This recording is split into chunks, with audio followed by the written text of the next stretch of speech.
Your paycheck belongs to the family now, my father, Thomas, said, his eyes cold. He wanted me to fund my sister's life. I agreed quietly to protect my grandfather's health. But when my grandfather found out I was being blackmailed, he didn't just get angry, he rewrote their entire future. This is where the story truly begins, and you won't want to miss what happens. Make sure you're subscribed to see it through to the end. We're always curious.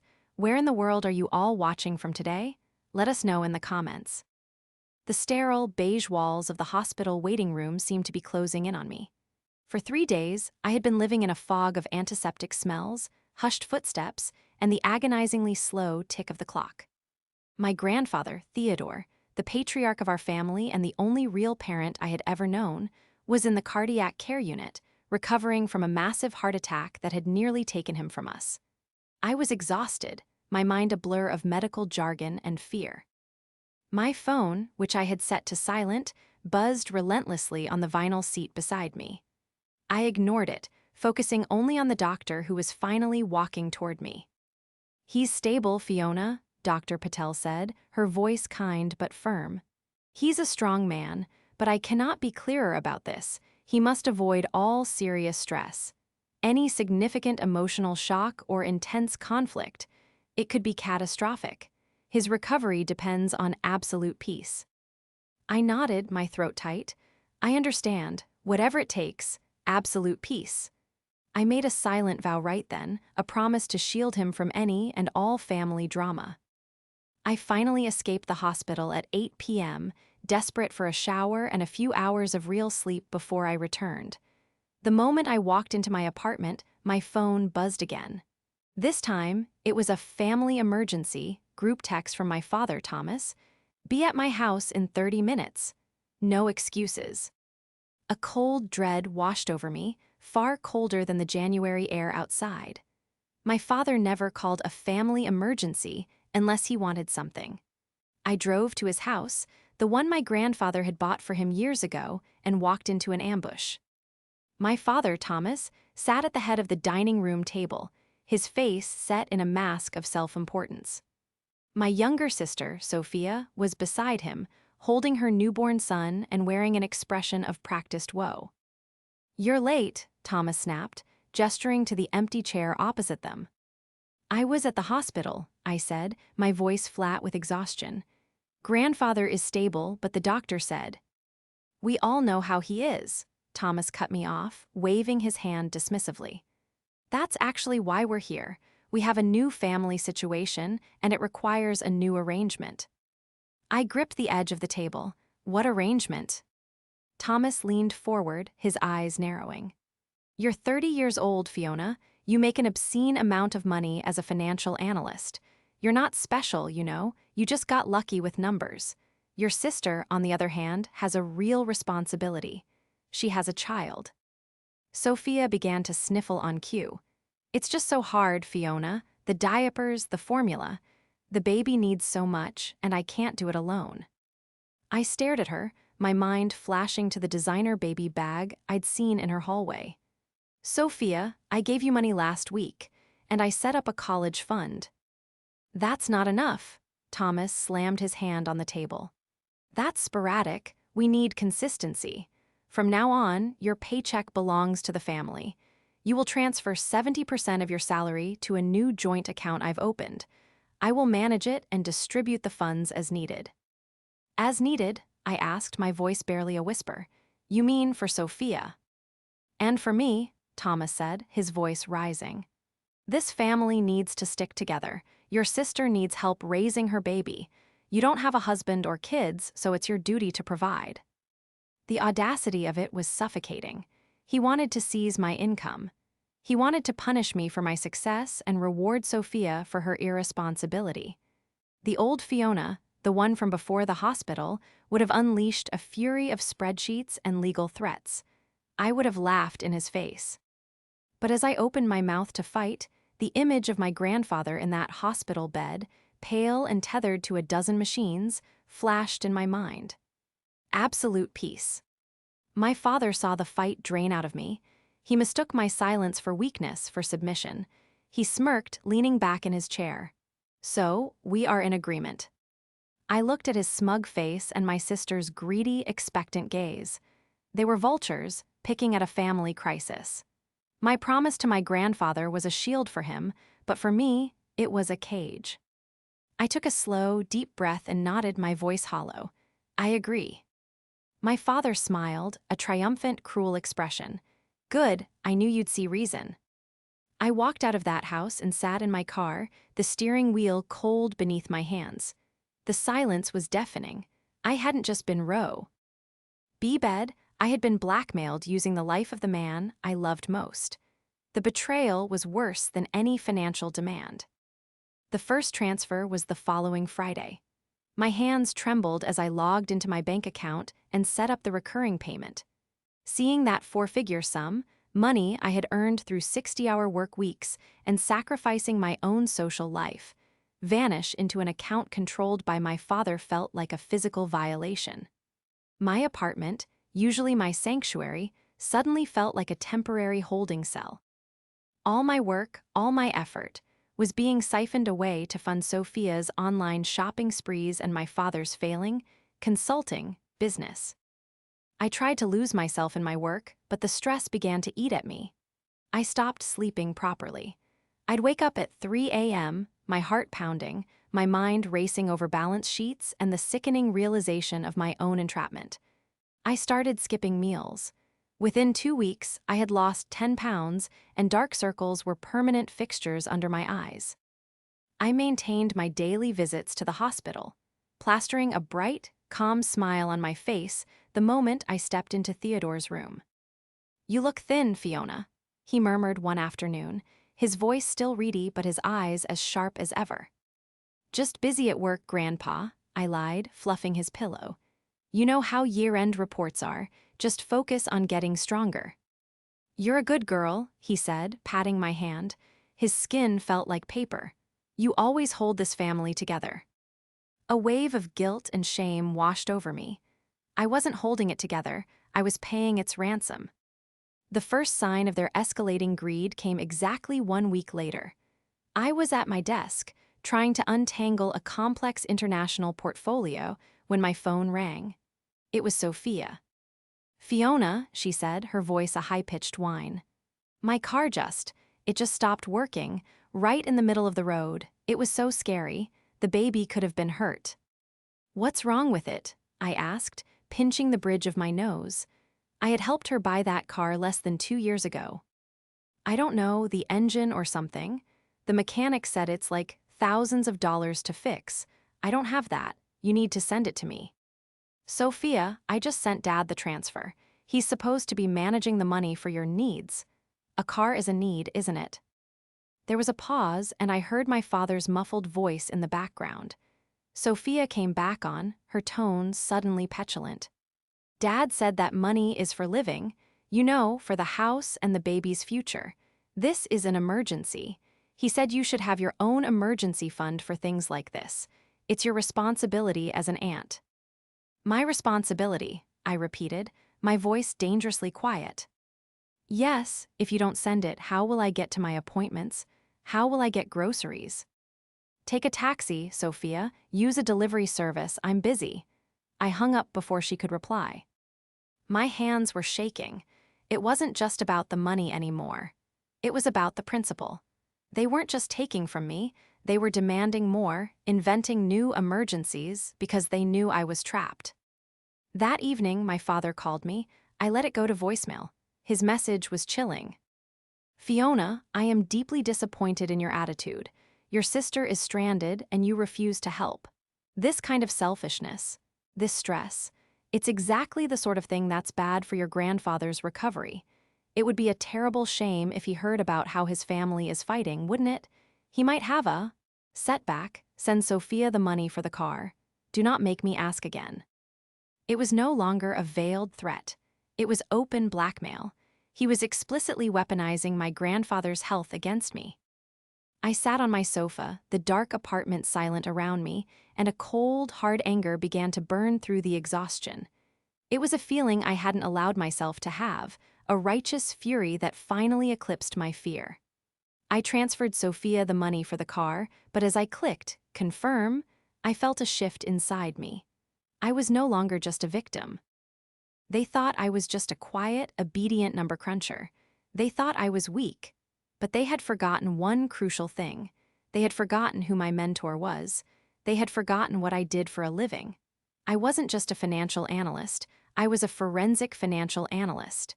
And my father had just made the fatal mistake of threatening the wrong person. He thought he was in control, but he had no idea what I was capable of. My father, Thomas, had always been a man defined by his disappointments. He was the only son of Theodore, a self-made man who had built a real estate empire from nothing. Theodore was brilliant, pragmatic, and tough. Thomas was none of those things. He coasted on the family name, dreaming of big, flashy ventures, while showing utter disdain for the day-to-day work that built the wealth he enjoyed. He'd started a consulting firm that, as far as I could tell, consulted no one and billed even less. He was a man drowning in his own mediocrity, and he was bitterly jealous of two people.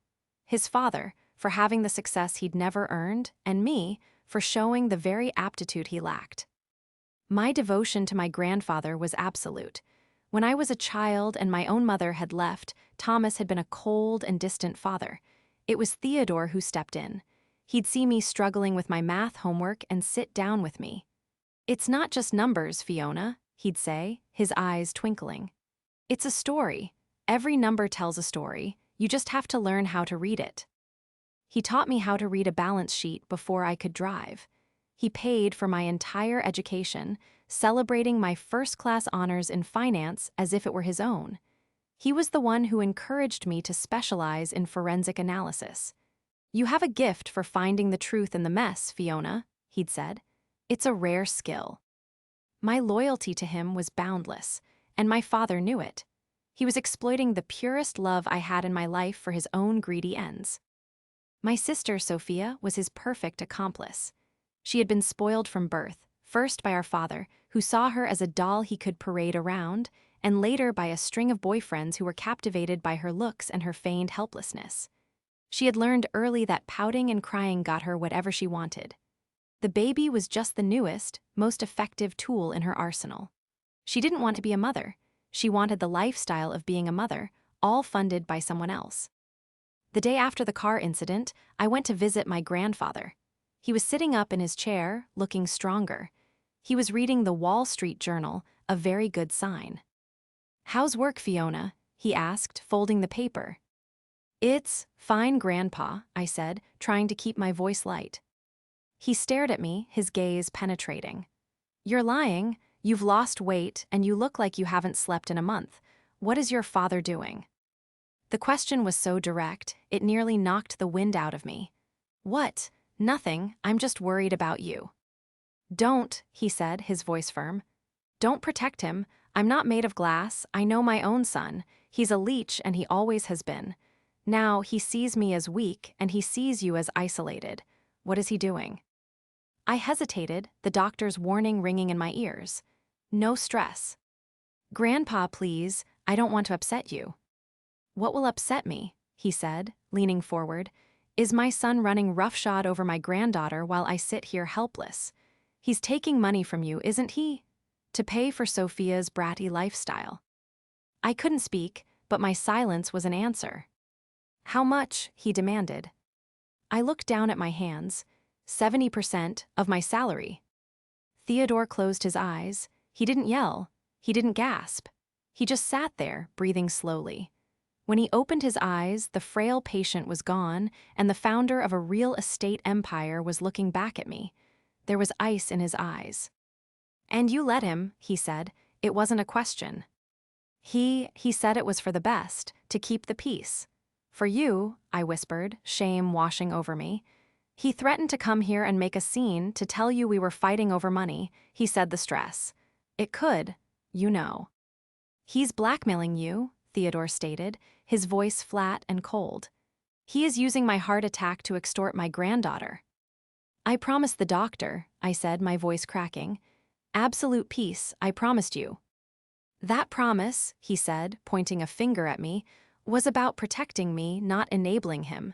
You did the right thing by honoring it, but now the rules have changed. He pressed the call button for the nurse. Grandpa, what are you doing? I need my phone, he said, and I need you to call my lawyer, David Epstein. Tell him to meet us at my house, tomorrow at 10. Meet us, you're not supposed to leave.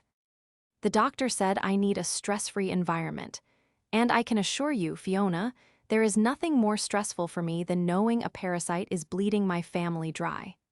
I'm discharging myself, against medical advice, if necessary. A nurse bustled in.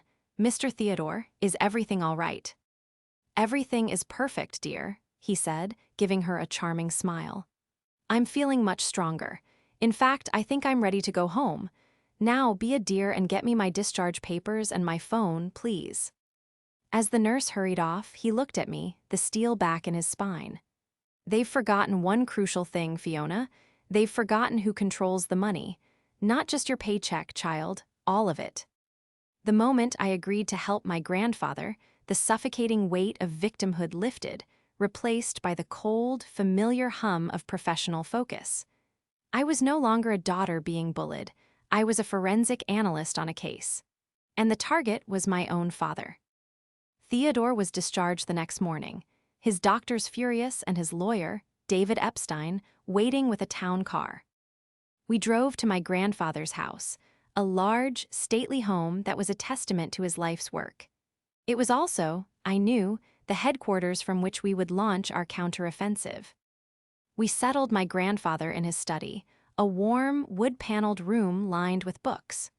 David, a sharp man in his 60s who had been by my grandfather's side for 40 years, opened his briefcase. Okay, Theodore, David said, you're risking your health by being here. This had better be good. It's good, my grandfather grunted. He looked at me. Fiona, tell him everything. The meeting, the 70%, the threats. I laid it all out, my voice clear and detached, just as I would for a client. I detailed the bank account Thomas had forced me to pay into, the exact amount of the 2 transfers I had already made, the emergency request for the car, and the explicit voicemail where Thomas had used my grandfather's health as leverage. David Epstein listened without interruption, his expression growing darker with every word. When I finished, he was silent for a long moment. This is not just family unpleasantness, Theodore, David finally said, his voice grim. This is extortion. It's elder person atrisk abuse, using you as the atrisk person. It's coercion. He's crossed several legal lines. I know, my grandfather said, and he's about to find out how many. He turned to me. Fiona, your father thinks you're just a number cruncher. He's forgotten that I've been teaching you the business since you were 16. He thinks the family assets are just some abstract pile of money he'll inherit when I'm gone. He has no idea about the trust. This was the clever trap I had been counting on. My father believed the family wealth was a simple inheritance. He was wrong. Decades ago, my grandfather, already wary of Thomas's recklessness, had placed his entire real estate empire into a complex, irrevocable dynastic trust. He had made himself the sole trustee. The trust's bylaws were explicit. It was designed to preserve the family's assets for generations, and the trustee had absolute discretion over all distributions. Thomas was a beneficiary, but he had no control. Your father, my grandfather continued, has been receiving a generous monthly stipend from the trust. He thinks of it as an allowance. He has no idea that his own struggling, consulting firm has been secretly bylaid out by me, through the trust, 3 times in the last 5 years. He thinks he's a businessman. He's a charity case. So what's the plan? I asked, my analyst's brain kicking in. We cut him off. Not yet, my grandfather said, a cunning look in his eye. A cornered rat just gets vicious. We need to let him walk right into the trap. David, I want you to draw up a new document, an amendment to my will and the trust. An amendment? David asked, raising an eyebrow. Yes, one that names Fiona as my co-trustee, effective immediately, and my sole successor as trustee upon my passing. I also want you to draft a full revocation of all of Thomas's beneficiary rights to be held in escrow, and one more for Sophia. David almost smiled. That's aggressive, Theodore. He blackmailed my granddaughter, David. Aggressive is just the starting point. He turned back to me. Now, Fiona, your turn. I want you to use your skills. I want to know where every penny of the money you gave him went. And I want to know the real state of his business. I want a full forensic workup. Can you do that? I can, I said, a grim sense of purpose settling over me. Good, and one more thing. You are to continue paying him. I recoiled. What, Grandpa, no? Yes, he insisted. You will make the next transfer. You will even send him a polite email confirming it. You will document everything. Every call, every text, every demand. We are not just going to tell him he's wrong. We are going to prove it in a way he can never, ever deny. We are building a case, and when we're done, he will have nothing left to stand on. For the next week, I worked like a woman possessed. By day, I was at my real job. By night, I was in my grandfather's study, digging into my father's life. It was disgustingly easy. He was sloppy. The joint account he'd had me pay into, he'd immediately transferred my first payment to a personal credit card. The charges on it were not for Sophia's baby. They were for high-end restaurants, a new set of golf clubs, and 2 payments to a gentleman's club downtown. My second payment, the one for Sophia's car trouble, it had been split. Half went to Sophia, who immediately spent it on a designer handbag I saw on her Instagram. The other half went directly to a business account for Thomas's consulting firm. Then I dug into the firm itself. It was worse than I thought. It wasn't just failing, it was a shell. He was deeply in debt, not just to the trust, but to outside creditors. He was being threatened with legal action for non-payment. By his office landlord, he wasn't just trying to fund Sophia's life, he was trying to save himself from bankruptcy. My paycheck was his lifeline.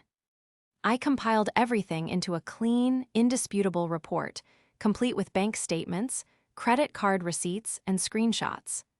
I presented it to my grandfather and David. He's not just greedy, I said, my voice hollow. He's desperate.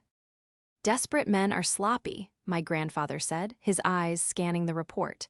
He's given us all the ammunition we need. Now, it's time to set the final meeting. David, I want you to call Thomas. Tell him I'm recovering and I need to have a family meeting to restructure some things for my health. Tell him to bring Sophia. He'll think it's his final victory. He'll think I'm going to finally give him control. And when is this meeting? David asked. Tomorrow, Theodore said, closing the report. I'm tired of this. Let's finish it. The air in my grandfather's study was thick with tension. It was exactly 10 a.m., the time David had set for the meeting. My grandfather sat behind his massive oak desk, looking every bit the patriarch.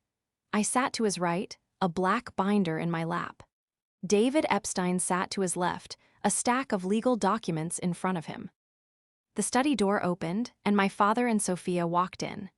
Thomas was wearing his best suit, a smug, predatory smile on his face. He clearly believed this was his coronation, the moment the old man finally ceded power. Sophia, holding her baby, looked bored and impatient, as if this were a formality before her next shopping trip. Father, Thomas said, his voice oozing false concern, you should be in bed, but I'm glad you called this meeting. It's time we got the family's affairs in order. Yes, it is, Theodore said, his voice like gravel. Sit down, both of you. They took the seats opposite the desk. Thomas leaned forward, placing his hands on the desk as if he already owned it. Now, I'm sure Fiona has told you about our new arrangement. It's for the best. With your health, you shouldn't be worried about these things. I'm prepared to take over management of the family finances. Sophia and the baby are the priority now, after all. Sophia chimed in. Yes, Grandpa, it's been so hard. We really need more support. My grandfather stared at them. He let the silence stretch, the only sound the ticking of the grandfather clock in the corner. Thomas's smile began to falter. Is that so, Thomas? My grandfather finally said, You're prepared to take over. Of course, Thomas said, puffing out his chest. I'm your son, it's my birthright. Birthright? Theodore repeated, his voice dangerously soft. That's an interesting word. Before we discuss your birthright, let's review your management skills. He nodded to me.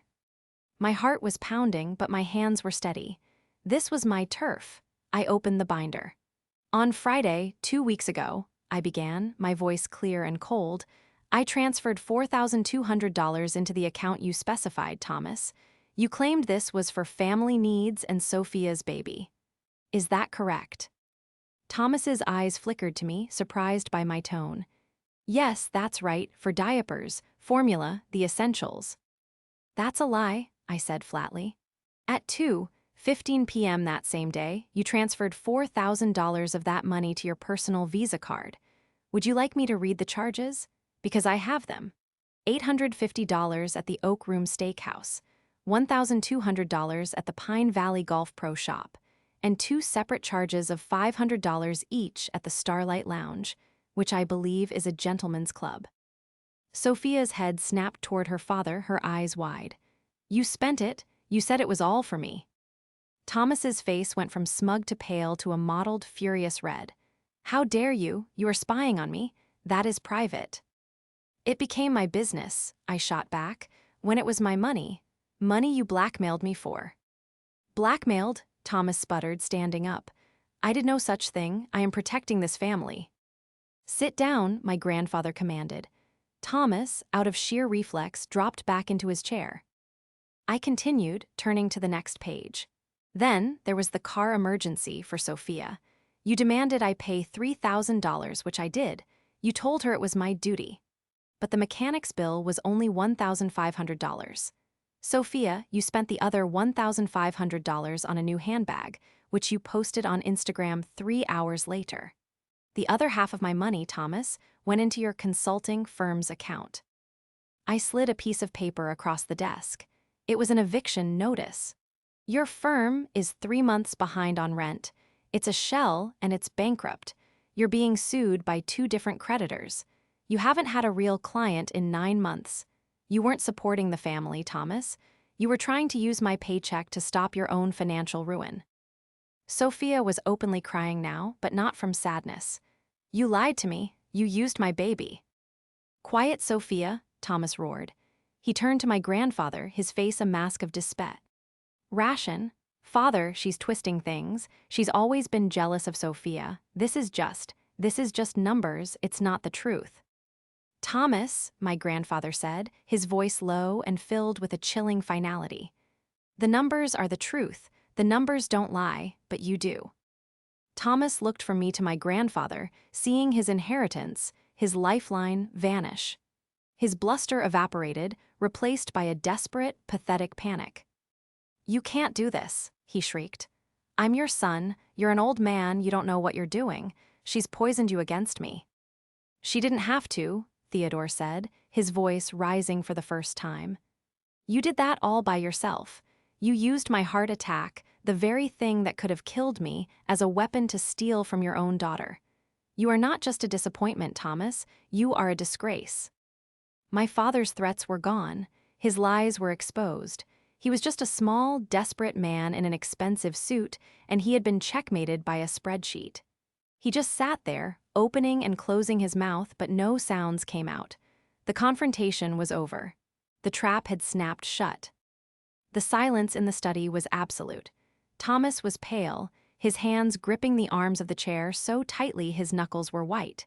He was trapped, but his mind was clearly racing, searching for an escape route. Sophia, on the other hand, had dissolved into a fit of hysterical, wailing sobs. My baby, she cried, clutching the infant to her chest. What's going to happen to my baby? You can't just cut us off. He's your great-grandson. This was her last card, the one she always played. Thomas saw his opening. He lunged for it. She's right, father, he said, his voice regaining a slippery, desperate edge. You can't punish an innocent child. Sophia is young, she made a mistake.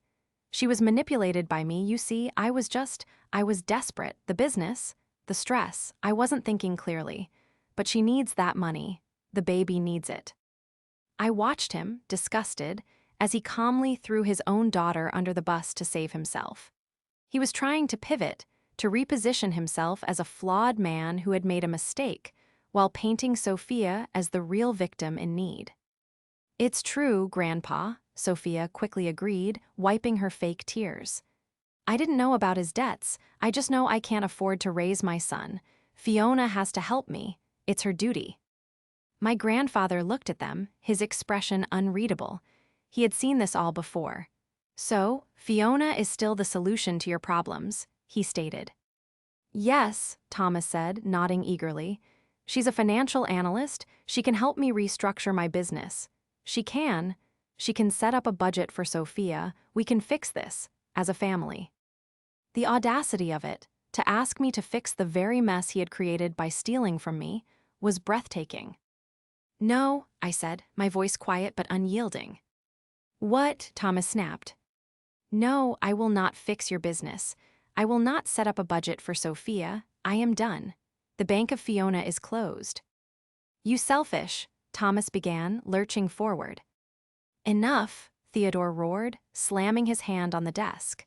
The sound echoed in the room like a gunshot.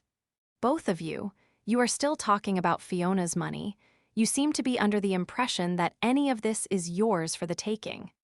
He turned to David Epstein. "David, do you have the report from Mr. Harrison?" David nodded, pulling another file from his briefcase. "I do." "Who," Thomas asked, "is Mr. Harrison?" "Mr. Harrison," David replied coolly, "is a private investigator I retained last week at Theodore's request. After Fiona uncovered your financial state, Theodore was concerned. He wondered why a man with your monthly trust stipend would be in such dire straits. He thought perhaps you had a gambling problem." Thomas's face went ashen. "You don't, as it turns out," David continued, opening the file. "Your problem is far more expensive. Her name is Isabel, and she's a 28-year-old artist living in a luxury condo downtown. A condo, it seems, that you paid the security deposit and first 3 months' rent for, right after your father's heart attack. It seems you weren't just blackmailing Fiona to save your business. You were blackmailing her to fund your affair." This time, the silence was different. It was the sound of total annihilation. Sophia's wail was no longer fake. It was a shriek of genuine, absolute betrayal. She stood up, her face contorted in a rage I had never seen. "An affair," she screamed at Thomas. "You spent my baby's money on another woman. You told me you were broke. You told me Fiona was the only way." "Now, Sophia, calm down. It's not what it looks like," Thomas stammered, backing away. "This," my grandfather said, his voice cutting through the chaos, "is the truth you were talking about, Thomas. This is the family you've been protecting." He looked at me, and I saw a deep, profound sadness in his eyes, the look of a man who is about to perform a painful but necessary surgery. "David," he said, his voice firm again, "the documents, please." David Epstein picked up the stack of papers in front of him. "Thomas, Sophia, your behavior has triggered several key clauses in the Theodore Grayson Family Trust. Clauses related to conduct injurious to the family and financial malfeasance. Your father, as sole trustee, has asked me to prepare these. First, a formal injunction barring you from contacting Fiona in any way. Second, a revocation of your beneficiary status." Thomas's spell was broken. The last thread of his desperate hope snapped. He wasn't just losing my paycheck, he was losing everything. "No," he whispered, staring at the papers. "Father, you can't. I'm your son. I'm your son." "You stopped being my son," Theodore said, his voice raw with a pain I hadn't heard before, "when you decided to use my life as a bargaining chip to bankrupt your daughter. You made your choice. Now I'm making mine." My grandfather pushed himself up from his desk. He was no longer a frail patient. He was a giant. The authority in that room was entirely his. "David," Theodore said, "please give them the papers." David Epstein stood and walked around the desk. He held out 2 thick, bound documents. "This one, Thomas, is for you. It is a full and immediate revocation of all your rights and access as a beneficiary of the trust. Your monthly stipend is terminated. The trust will no longer service the debts of your consulting firm. We will, in fact, be cooperating with your creditors. The home you live in is a trust asset, and you will have 30 days to vacate it. Thomas stared at the document as if it were a snake. He didn't take it. David placed it on the desk in front of his empty chair. He then turned to Sophia, who was standing frozen, her baby blessedly quiet in her arms. "Sophia," David said, his voice slightly softer, "yours is different. Your access to trust funds is also terminated. However, your father," he nodded at Theodore, "is not a monster. He has instructed me to create a new, separate, and heavily restricted trust. It is for the sole benefit of your son, for his health, education, and welfare. The trustee of this new account will be Fiona." Sophia's head snapped up, her eyes wide with disbelief and fury. "Fiona, you're giving her control of my money." "It is not your money," my grandfather said, walking toward her. "It is your son's, and Fiona is the only person in this family, besides me, who has proven she can be trusted with it. She will approve payments for diapers, for formula, for doctor's visits, and for his education. She will not approve payments for handbags, car repairs you lied about, or your salon appointments. You will submit receipts for everything." This, for Sophia, was the ultimate humiliation. Not just losing the money, but being forced to beg for it, to justify her existence, to the very sister she had tried to defraud. "No," she shrieked. I won't be bossed around by her. I'd rather have nothing." "That," my grandfather said, "is precisely your choice. You can accept these terms, and your son will be provided for, or you can refuse, and you will both walk out of here with nothing. The choice is yours, but the days of Fiona funding your irresponsibility are over." This was the moment. Sophia looked at my grandfather's implacable face. She looked at me, no longer her victim but her gatekeeper. And she looked at her father, a broken, useless man who had nothing left to offer her. Her entire world, built on lies and manipulation, had crumbled in the span of 10 minutes. The realization hit her. The fight drained away, replaced by a cold, sullen acceptance. She snatched the papers from David's hand. "Fine," she spat, "but I'm not thanking her." "No one expected you to," I said quietly. All eyes turned to Thomas. He was a cornered animal. He had lost his daughter, his father, his inheritance, his home, and his mistress. He had nothing left to lose. "You," he snarled, his eyes locking on me. "This is all your fault. You and your spreadsheets. You've always been a cold, calculating snake. You turned him against me." He lunged, not at my grandfather, but at me. He swept his arm across the desk, sending my laptop, my binder, and a priceless lamp crashing to the floor. "You ruined me," he screamed, his face purple with rage. I didn't even flinch. Before he could take a second step, my grandfather, with a speed that belied his age and condition, grabbed the heavy, old-fashioned telephone from his desk and held it up like a weapon. "Get out of my house," Theodore commanded, his voice shaking with a righteous fury. Thomas froze. He looked at the phone, at his father's face, and he finally understood that it was over. The power was gone. Defeated, he turned. He didn't look at his daughter. He didn't look at his father. He just grabbed His eviction notice from the desk and, with his shoulders slumped, walked out of the study. He closed the door behind him with a soft, final click. The reign of Thomas Grayson was over. The silence that followed my father's exit was heavy, broken only by Sophia's quiet, resentful sobs. She wouldn't look at me. She wouldn't look at my grandfather. She just clutched her baby, signed the trust acceptance forms David handed her, and left.